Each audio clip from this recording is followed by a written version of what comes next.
Olá, gente, tudo bem com vocês? Nós estamos aqui para mais um vídeo sobre produção textual.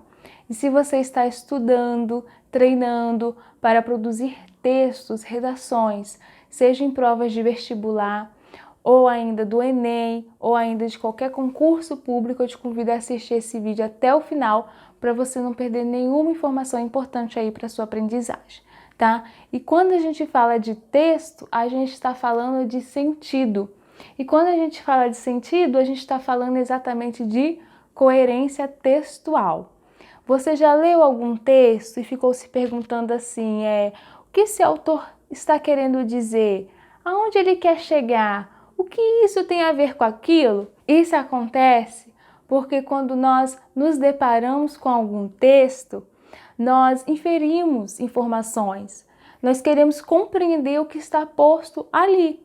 Essa atividade de criar sentido deixa claro que o texto ele precisa ter sentido tanto para o escritor, que produz o texto, como também para o leitor, que está lendo o texto. E como que você garante que o seu texto tenha então sentido? Isso você faz a partir da coerência. O seu texto precisa ter coerência, ou seja, precisa ter uma ideia, uma sequência lógica de sentido. E neste vídeo eu vou falar sobre dois tipos de coerência: a coerência interna e a coerência externa. A coerência interna, como o próprio nome já menciona, está relacionada aos sentidos que está dentro do texto, ou seja, o que está interno. É a unidade de sentido entre as partes do texto, que precisa estar bem articulados e sem contradições no conteúdo do texto. Então você precisa escrever seu texto, colocar suas ideias, e essas ideias não podem estar ali com contradições. Ela tem que seguir uma sequência lógica, tá? E o que seria então coerência externa? Também, como o próprio nome já menciona, é o que está externo do texto, ou seja, estar fora. É a compatibilidade do conteúdos do texto com a realidade exterior em seus múltiplos aspectos, como o social, o cultural, o histórico ou o científico. Então, o que você escreve no seu texto precisa estar em diálogo com a realidade, com a história, com a nossa cultura. E para ficar mais clara essa relação entre coerência interna e externa, eu coloquei aí um exemplo.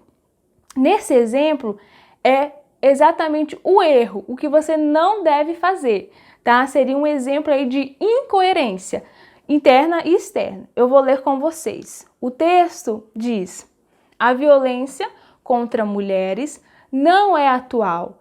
Desde os tempos primórdios, com a consolidação das sociedades patriarcais, elas lutam contra o machismo.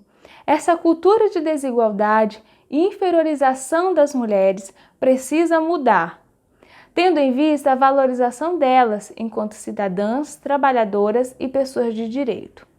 No que se refere ao preconceito contra as mulheres, é preciso lembrar que muitas delas dão motivos, por exemplo, por não denunciar os seus agressores. Assim, as mulheres são culpadas por manter o ciclo de violência que é histórico, em vez de interrompê-lo. Veja que aqui neste texto há um problema claro de incoerência interna. Na introdução, o autor coloca aí que a violência contra a mulher é uma questão histórica e que essa cultura precisa ser mudada. Porém, quando ele chega no segundo parágrafo, em vez dele repudiar a violência contra a mulher e mostrar como essa violência é algo injusto, ele justifica essa violência, colocando culpa na própria mulher pelo ciclo vicioso da violência. Então a mulher, além de vítima, ela passa a ser então culpada pela violência. Veja então essa incoerência interna no próprio texto. A impressão que dá é que o autor ficou em cima do muro, não sabe o que vai defender.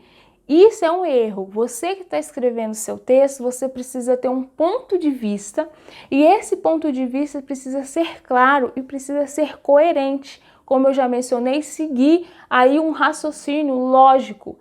E aí essas contradições no seu texto é um problema grave de incoerência interna no seu texto, tá? A gente vê também no texto a incoerência externa, principalmente quando o autor coloca que as mulheres são culpadas pela violência. Quando ele coloca assim de um modo generalizado que as mulheres são culpadas, ele coloca todas as mulheres no mesmo barco, como se não existissem exceções. É claro que pode ter sim alguns casos que a mulher é culpada, mas não todos. Na maioria das vezes, se a gente for fazer uma análise mais aprofundada, histórica e dialogando com a realidade, a gente vai ver que não, né? O autor deste texto não problematizou por que as mulheres não denunciam. Ele simplesmente justifica a violência contra a mulher como o fato dela não denunciar. Mesmo quando ela não denuncia o seu agressor, tem sempre ali um fundo a ser problematizado, o que o autor não fez. Então a gente precisa tomar muito cuidado quando a gente generaliza, quando a gente coloca todo mundo num barco só. A generalização nos faz cair num erro injusto de afirmar questões que não são verdades, que não são comprovadas, principalmente quando a gente faz uma análise mais aprofundada da história e da realidade da nossa sociedade. Então, gente, para concluir esse vídeo, quando você for produzir um texto, além de se preocupar com a ortografia, com as questões gramaticais, você precisa se preocupar com a coerência. O seu texto precisa ter um ponto de vista, precisa ter uma ideia, e essas ideias que estão postas no seu texto não podem ser contrárias, elas precisam seguir uma sequência lógica. Então veja que escrever um texto não é simplesmente ligar uma palavra a outra, ou uma frase a outra, ou um parágrafo a outro. Ele precisa ter sentido, tá? Então mais um motivo aí para você tomar cuidado para não se contradizer nos textos. Outra questão também que você precisa ter atenção é em não generalizar. Não coloca todo mundo no mesmo barco, não. Tome cuidado. Quando se trata de comportamento, de ser humano, sempre há exceções. Se você gostou das dicas deste vídeo, eu te convido a se inscrever neste canal. Nós vamos produzir outros vídeos sobre produção textual que eu tenho certeza que vai fazer toda a diferença na sua aprendizagem. Até a próxima!